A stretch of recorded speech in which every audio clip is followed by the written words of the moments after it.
नमस्कार, मेरा नाम है मोहनी चौहान। प्रज्ञा वीडियोबल एजुकेशन चैनल में आप सभी का स्वागत है।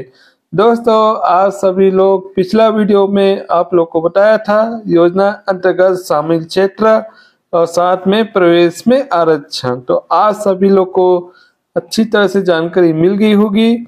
यदि आपको समझ नहीं आया तो पिछला वीडियो में आप लोग कमेंट कर सकते हैं इसके संबंध में।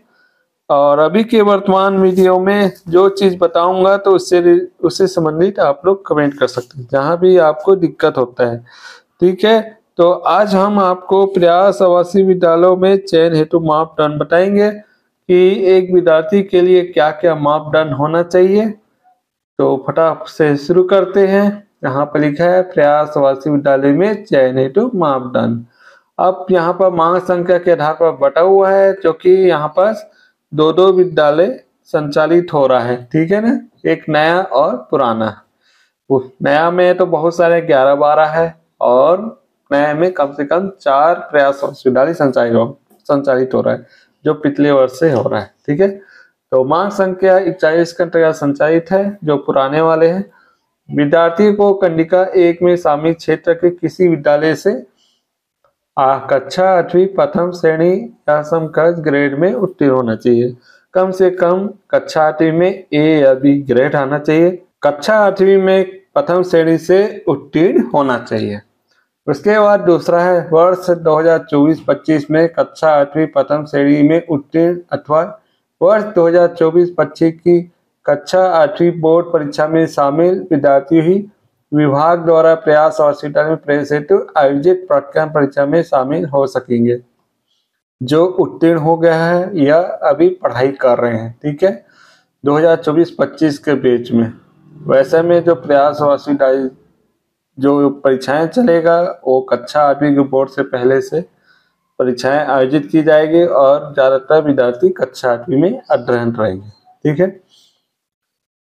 और इसके लिए आपको कक्षा 7वीं का मार्कशीट भी लगाना पड़ेगा, जो कि आप लोग कक्षा 8वीं में अध्ययन हो। ठीक है, उसके बाद तीसरा है नक्सल हिंसा से सीधे प्रभावित परिवार के बच्चों के लिए चयन के मापदंड शिथिल है। अतः नक्सल हिंसा में प्रभावित परिवार के विद्यार्थी यदि इस प्रवेश परीक्षा हेतु आवेदन करता है तो उसे सर्व प्राथमिकता देते हुए सीधे चयन किया जाएगा। उसके लिए संबंधित जिले के पुलिस अधीक्षक द्वारा जारी निर्धारित प्रपत्र में प्रमाण पत्र प्रस्तुत करना अनिवार्य होगा।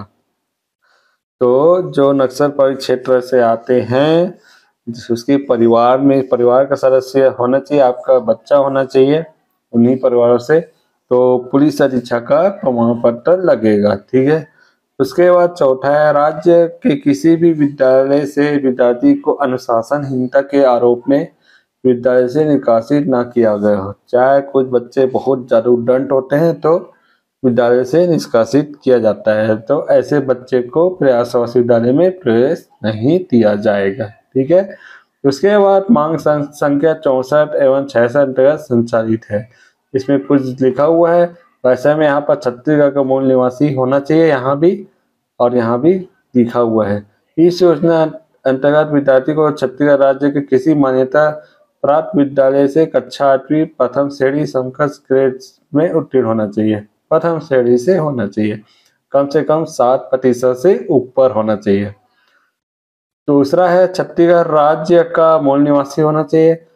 ऐसा नहीं है कि कोई मध्य प्रदेश के विद्यालय से पढ़कर यहाँ ले रहा है, ऐसा नहीं चलेगा। आपका जो विद्यालय है, जो परिषद भाषा में जो चीज आता है, अनुसूचित क्षेत्र हो गया या उप योजना अंतर्गत नक्सल प्रभावित क्षेत्र, वो आपका स्कूल वहां पर होना चाहिए, चाहे प्राइवेट हो चाहे सरकारी हो। ठीक है, उसके छत्तीसगढ़ राज्य के लिए घोषित अनुसूचित जाति अन्य पिछड़ा वर्ग का स्थायी प्रमाण पत्र धारक होना चाहिए।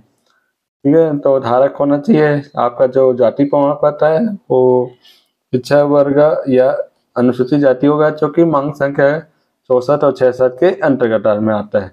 राज्य के किसी भी विद्यालय से विद्यार्थी को अनुशासन के आरोप में विद्यालय से निकासित न किया गया।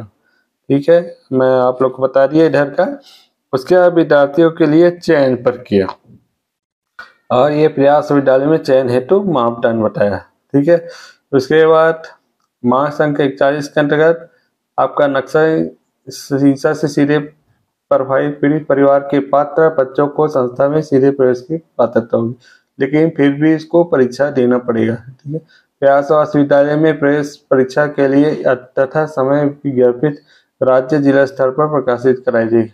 आप लोग को वेबसाइट के माध्यम से जानकारी मिल गया होगा, या तो आपने पिछला यूट्यूब वीडियो देखे होंगे तो वहां भी मिल गया होगा। ठीक है। सभी प्रयास विद्यालय के कक्षा 9वीं में प्रवेश हेतु प्रज्ञान परीक्षा आयोजित की जाएगी। वर्ष 2024-25 के कक्षा 8वीं में प्रथम श्रेणी से उत्तीर्ण होना चाहिए। ये सभी पर लागू होता है, इसको पहले भी बता दिया। इसके प्रयास विद्यालय में विद्यार्थी का चयन वर्गवार मेरिट के आधार पर किया जाएगा। मेरिट सूची में समान अंक होने पर जन्म तिथि में वरिष्ठता को प्राथमिकता दी जाएगी। ठीक है। अर्थात जो उम्र में जो विद्यार्थी बड़ा होगा उसे पहले प्रवेश दिया जाएगा। मतलब आपके डेट ऑफ बर्थडे में आपका उम्र यदि बड़ा है उन बच्चों से तो आपको प्राथमिकता दी जाएगी। विज्ञापन में प्रकाशित विवरण एवं शर्तों के अनुसार विद्यार्थी को अपना आवेदन प्रस्तुत करना होगा। प्रयास आवासीय विद्यालय का आवंटन चयनित विद्यार्थियों द्वारा अर्जित मेरिट तथा उनके द्वारा दिए गए विकल्प के प्राथमिकता क्रम से सीट उपलब्धता अनुसार प्रदान किया जाएगा। इस हेतु विद्यार्थी या उसके पालक से प्रयास आवासीय विद्यालय में प्रवेश हेतु प्राथमिकता का विवरण लिखित में दिया जाएगा। ठीक है। आपके मेरिट के आधार पर यहाँ पर सीट आवंटन किया जाएगा। इसी तरह मांग संख्या 64-66 में भी है। इसमें कुछ हल्का से चेंज हुआ है। आवासीय विद्यालय में प्रवेश परीक्षा तथा ये विज्ञापित वाला है। अनुसूचित जाति अन्य पिछड़ा वर्ग के छात्र जो कक्षा 8वीं में अध्ययनरत है वो कक्षा 8वीं में 7% से उत्तीर्ण होना चाहिए। यहाँ पर स्पष्ट लिखा है। इसी को हम प्रथम श्रेणी भी बोल देते हैं। ठीक है। और ग्रेड में कम से कम ए ग्रेड और बी ग्रेड होना चाहिए। ठीक है। प्रवेश परीक्षा के विज्ञापन में प्रकाशित विवरण शर्तों के अनुसार विद्यार्थियों को अपना आवेदन प्रस्तुत करना होगा। इसलिए पूर्व में बता दिया मैं।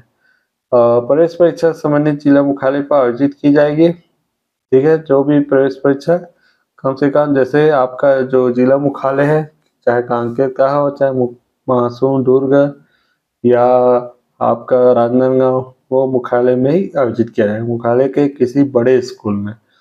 प्रवेश परीक्षा का आयोजन जिला कलेक्टर सहायक आयुक्त द्वारा अपनी निगरानी में कराया जाएगा। ठीक है। तो आप सभी लोग को मैंने बता दिया, क्या क्या बताया। प्रयास विश्वविद्यालय में चयन हेतु मापदंड और विद्यार्थियों के लिए चयन प्रक्रिया। ठीक है। तो आज का वीडियो बस इतना ही। तो देखने के लिए धन्यवाद। जय छत्तीसगढ़, जय जोहार।